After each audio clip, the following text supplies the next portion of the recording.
É por isso que após o 11 de setembro, quando nosso país estava em choque, o presidente Bush poderia ter sugerido fazer luto, rezar, ter esperança, mas não, ele disse para fazermos compras. Compras! Nos tornamos uma nação de consumidores. Nossa principal identidade passou a ser de consumidores. Não mães, professores, agricultores, mas consumidores. Nosso valor é medido e demonstrado pelo quanto contribuímos para esta seta. Quanto consumimos. Não é isso que fazemos? Compramos, compramos, compramos. Manter os produtos circulando. E como circulam?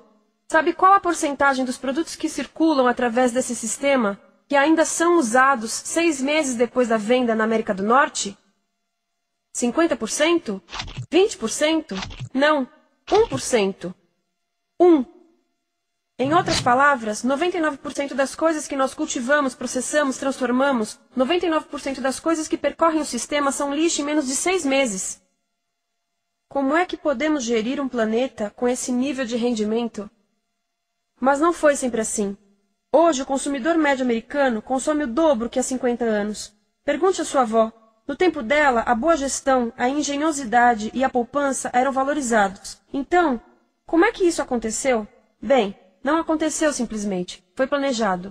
Pouco depois da Segunda Guerra Mundial, estes sujeitos estudavam a forma de impulsionar a economia. O analista de vendas Victor Lebow articulou a solução que se tornaria a norma de todo o sistema. Ele disse: a nossa enorme economia produtiva exige que façamos do consumo a nossa forma de vida, que tornemos a compra e uso de bens em rituais, que procuremos a nossa satisfação espiritual, a satisfação do nosso ego no consumo. Precisamos que as coisas sejam consumidas, destruídas, substituídas e descartadas a um ritmo cada vez maior. O conselheiro econômico do presidente Eisenhower disse: o principal objetivo da economia americana é produzir mais bens de consumo. Mais bens de consumo? O nosso principal objetivo? Não é providenciar cuidados médicos, ou educação, ou transportes seguros, ou sustentabilidade, ou justiça? Bens de consumo? Como é que eles nos fizeram adotar esse sistema de forma tão entusiástica? Bem, 2 das suas estratégias mais bem-sucedidas são a obsolescência planejada e a obsolescência perceptiva. A obsolescência planejada é uma outra forma de dizer criado para ir para o lixo. Eles fazem as coisas de modo que sejam inúteis tão rápido quanto possível para jogarmos fora e voltarmos a comprar. Isso é óbvio em sacolas ou copos de plástico, mas verifica-se isso em coisas maiores como esfregões, DVDs, máquinas fotográficas, churrasqueiras, quase tudo, até computadores. Já reparou que quando compra um computador, a tecnologia muda tão rápido que em poucos anos se torna quase um impedimento para a comunicação?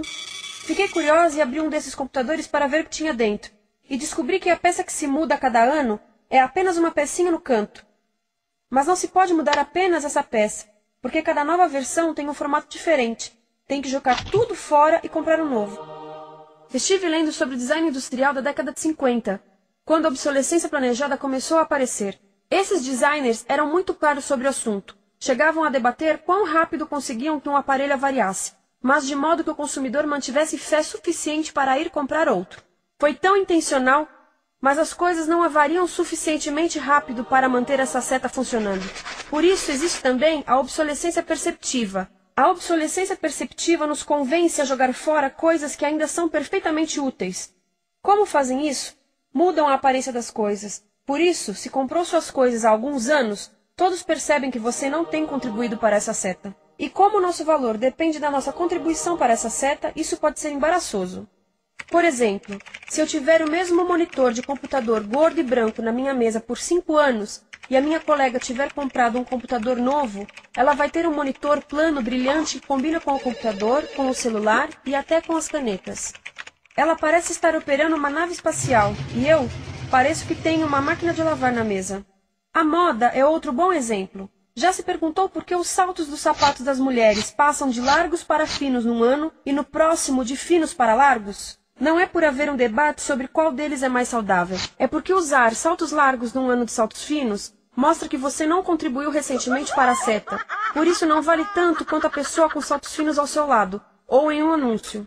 É para comprarmos sapatos novos. A publicidade e a mídia em geral têm um papel importante nisto. Cada um de nós nos Estados Unidos é bombardeado com mais de 3.000 anúncios por dia. Vemos mais publicidade num ano do que as pessoas há 50 anos viam em toda a vida. Qual é o objetivo de um anúncio se não nos fazer infelizes com o que temos? Por isso, nos dizem 3.000 vezes por dia que nosso cabelo está errado, nossa pele, nossa roupa, nossos móveis, nossos carros, nós estamos errados. Mas tudo se resolve se formos às compras. A mídia também ajuda a esconder tudo isto e isto. Por isso, a única parte da economia que vemos são as compras. A extração, produção e envio para o lixo acontecem fora do nosso campo de visão. Por isso, nos Estados Unidos, temos mais coisas do que tivemos antes, mas pesquisas mostram nossa felicidade declinando. Nossa felicidade teve seu pico na década de 50, a mesma época em que a febre consumista explodiu. Coincidência interessante. Acho que sei o porquê. Temos mais coisas, porém menos tempo para o que realmente nos faz felizes. Amigos, família, tempo livre. Estamos trabalhando mais do que nunca. Analistas dizem que não temos tão pouco tempo livre desde a sociedade feudal. E sabem quais são as duas atividades que mais fazemos no pouco tempo livre que temos? Ver televisão e fazer compras. Nós, americanos, passamos 3 a 4 vezes mais tempo comprando do que os europeus. Assim, nessa situação ridícula, vamos trabalhar talvez em 2 empregos, e quando chegamos em casa exaustos e sentamos no sofá novo para ver televisão, os anúncios dizem que não prestamos, então vamos às compras para nos sentirmos melhor. Depois trabalhamos mais para pagar o que compramos e chegamos em casa mais cansados, vemos mais televisão que nos diz para fazermos compras outra vez. E estamos nesse ciclo de trabalhar, ver, comprar, e podíamos simplesmente parar. Então, no final, o que acontece a todas essas coisas que compramos? Nesse ritmo de consumo, não cabe tudo em casa, apesar do tamanho médio das casas ter duplicado nesse país desde os anos 70. Vai tudo para o lixo, e isso nos leva ao tratamento do lixo. Essa é a parte da economia de materiais que conhecemos melhor, porque nós temos de levar o lixo até a esquina. Cada americano produz 2 quilos de lixo por dia, o dobro do que fazíamos há 30 anos. Todo esse lixo ou é despejado num aterro, que é um grande buraco no chão, ou ainda pior, primeiro é incinerado e depois despejado no aterro. As duas formas poluem o ar, o solo, a água, sem esquecer que alteram o clima. A incineração é realmente ruim. Lembra daqueles tóxicos da fase da produção? Bem, queimar o lixo libera esses tóxicos no ar. Pior ainda, produz supertóxicos novos, como a dioxina.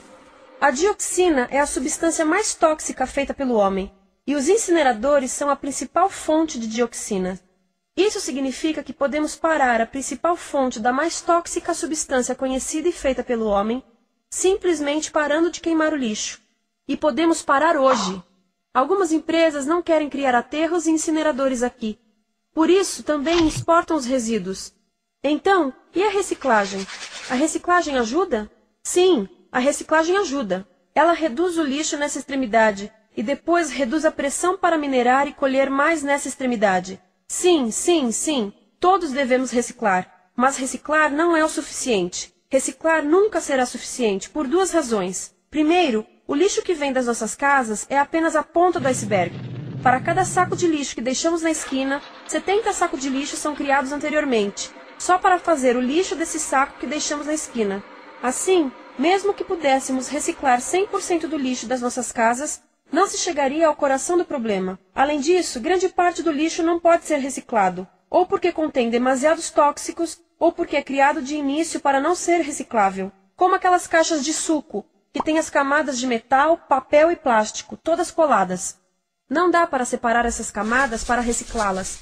Como se vê, é um sistema em crise. Por todo o percurso, estamos batendo em limites, do clima em mudança ao decréscimo da felicidade. Simplesmente não está funcionando. Mas a parte boa de um problema tão generalizado é haver tantos pontos de intervenção.